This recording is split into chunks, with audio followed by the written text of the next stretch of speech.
1903, en el pequeño pueblo italiano llamado Cupertino. Sus padres eran sumamente pobres. El niño vino al mundo en un pobre cobertizo pegado a la casa porque el papá, un humilde carpintero, no había podido pagar las cuotas que debía de su casa y se la habían embargado. Murió el papá y entonces la mamá, ante la situación de extrema pobreza en que se hallaba, trataba muy ásperamente al pobre niño y éste creció debilucho y distraído. Se le olvidaba hasta comer.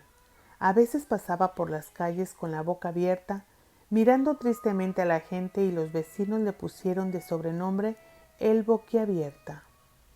La gente lo despreciaba y lo creía una poca cosa, pero lo que no sabían era que en sus deberes de piedad era extraordinariamente agradable a Dios, el cual le iba a responder luego de maneras maravillosas. A los 17 años pidió ser admitido de franciscano, pero no fue admitido. Pidió que lo recibieran de capuchino y fue aceptado como hermano lego, pero después de 8 meses fue expulsado porque era extremo distraído. Dejaba caer los platos cuando los llevaba para el comedor.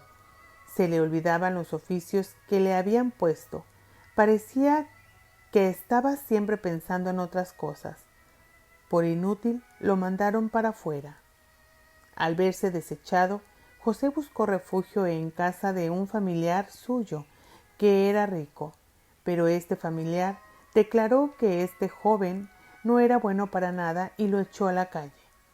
Se vio entonces obligado a volver a la miseria y al desprecio de su casa. La mamá no sintió ni el menor placer al ver regresar a semejante inútil, y para deshacerse de él, le rogó insistentemente a un pariente que era franciscano para que lo recibieran al muchacho como mandadero en el convento de los padres franciscanos. Sucedió entonces que en José se obró un cambio que nadie había imaginado. Lo recibieron los padres como obrero y lo pusieron a trabajar en el establo y empezó a desempeñarse con notable destreza en todos los oficios que le encomendaban.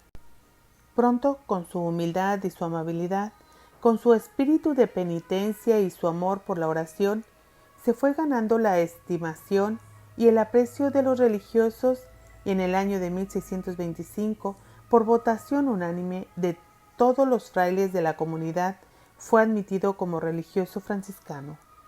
Lo pusieron a estudiar para presentarse al sacerdocio, pero le sucedía que cuando iba a presentar examen se trababa todo y no era capaz de responder. Llegó uno de los exámenes finales y el pobre fray José, la única frase del Evangelio que era capaz de explicar completamente era aquella que dice: bendito el fruto de tu vientre, Jesús. Estaba asustadísimo, pero al empezar el examen el jefe de los examinadores dijo: voy a abrir el Evangelio y la primera frase que salga será la que tienen que explicar. Y salió precisamente la única frase que José se sabía perfectamente: bendito sea el fruto de tu vientre. Llegó el fin de examen definitivo, en el cual se decidía quiénes sí serían ordenados, y los primeros 10 que examinó el obispo respondieron tan maravillosamente bien todas las preguntas que el obispo suspendió el examen diciendo: ¿para qué seguir examinando a los demás si todos se encuentran tan formidablemente preparados? Y por ahí estaba haciendo turno para que lo examinaran José, temblando de miedo por si lo iban a descalificar, y se libró de semejante catástrofe por casualidad. Ordenado sacerdote en el año de 1628, se dedicó a tratar de ganar almas por medio de la oración y de la penitencia. Sabía que no tenía cualidades especiales para predicar ni para enseñar, pero entonces suplía estas deficiencias ofreciendo grandes penitencias y muchas oraciones por los pecadores. Jamás comía carne ni bebía ninguna clase de licor. Ayunaba pan y agua muchos días. Se dedicaba con gran esfuerzo y consagración a los trabajos manuales del convento, que era para lo único que se sentía capacitado. Desde el día de su ordenación sacerdotal, su vida fue una serie no interrumpida de éxtasis, curaciones milagrosas y sucesos sobrenaturales, en un grado tal que no se conoce en cantidad semejante con ningún otro santo. Basta que le hablaran de Dios o del cielo para que se volviera insensible a lo que sucedía a su alrededor. Ahora se explicaban por qué de niño andaba tan distraído y con la boca abierta. Un domingo, fiesta del Buen Pastor, se encontró un corderito, se lo echó al hombro y al pensar en Jesús Buen Pastor, se fue elevando por los aires con el cordero y todo. Los animales sentían por él un especial cariño. Pasando por el campo se ponía a rezar y las ovejas se iban reuniendo a su alrededor y escuchaban muy atentas sus oraciones. Las golondrinas, en grandes bandadas, volaban alrededor de su cabeza y lo acompañaban por cuadras y cuadras. Sabemos que la Iglesia Católica llama éxtasis a un estado de elevación del alma hacia lo sobrenatural, durante lo cual la persona se libra momentáneamente del influjo de los sentidos para contemplar lo que pertenece a la divinidad. San José quedaba en éxtasis con mucha frecuencia durante la misa cuando estaba rezando los salmos de la Sagrada Biblia. Durante 17 años que estuvo en el convento de Grotella, sus compañeros de comunidad presenciaron 70 éxtasis de este santo. El más famoso sucedió cuando 10 obreros deseaban llevar una pesada cruz a una montaña y no lo lograban. Entonces Fray José se elevó por los aires con la cruz y todo, y la llevó hasta la cima del monte. Como estos sucesos tan raros podían producir movimientos de exagerado fervor entre el pueblo, los superiores le prohibieron celebrar misa en público y de rezar en comunidad con los demás religiosos, asistir al comedor cuando estaban los otros ahí y concurrir a otras sesiones públicas de devoción. Cuando estaba en éxtasis lo pinchaban con agujas, le daban golpes con palos y hasta les acercaban a sus dedos velas encendidas, y no sentía nada. Lo único que lo hacía volver en sí era oír la voz de su superior que lo llamaba a que fuera a cumplir con sus deberes.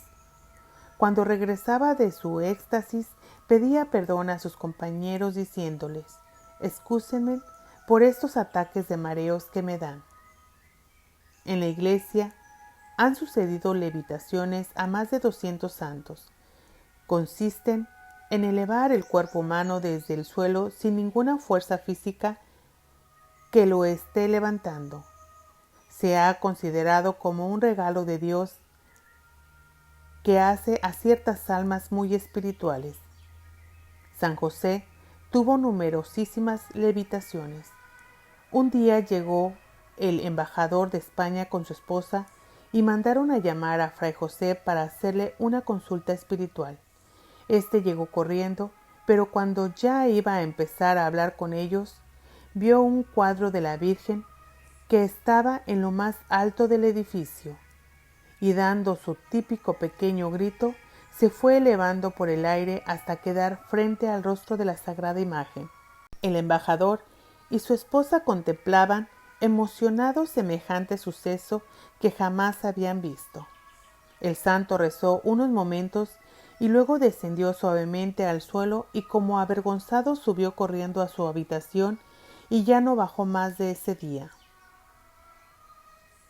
En Osimo, donde el santo pasó sus últimos 6 años, un día los demás religiosos lo vieron elevarse hasta una estatua de la Virgen María que estaba a 3,5 metros de altura y darle un beso al niño Jesús, y ahí, junto a la madre y el niño, se quedó un rato rezando con intensa emoción, suspendido por los aires. El día de la Asunción de la Virgen en el año de 1663, un mes antes de su muerte, celebró su última misa y estando celebrando quedó suspendido por los aires como si estuviera con el mismo Dios en el cielo. Muchos testigos presenciaron este suceso. Muchos enemigos empezaron a decir que todo eso eran meros inventos y lo acusaban de engañador. Fue enviado al superior general de los franciscanos en Roma y éste, al darse cuenta de que era tan piadoso y tan humilde, reconoció que no estaba fingiendo nada. Lo llevaron luego donde el sumo pontífice Urbano XIII, el cual deseaba saber si era cierto o no lo que le estaban contando de los éxtasis y las levitaciones del frailecito, y estando hablando con el Papa quedó José en éxtasis y se fue elevando por el aire. El duque de Hannover, que era protestante, al ver a José en éxtasis, se convirtió al catolicismo. El Papa Benedicto XIV, que era rigurosísimo en no aceptar como milagro nada que no fuera en verdad milagro, estudió cuidadosamente la vida de San José y declaró: todos estos hechos no se pueden explicar sin una intervención muy especial de Dios. Los últimos años de su vida, José fue enviado por sus superiores a conventos muy alejados, donde nadie pudiera hablar con él. La gente descubría dónde estaba y corrían hacia allá. Entonces lo enviaban a otro convento más apartado aún.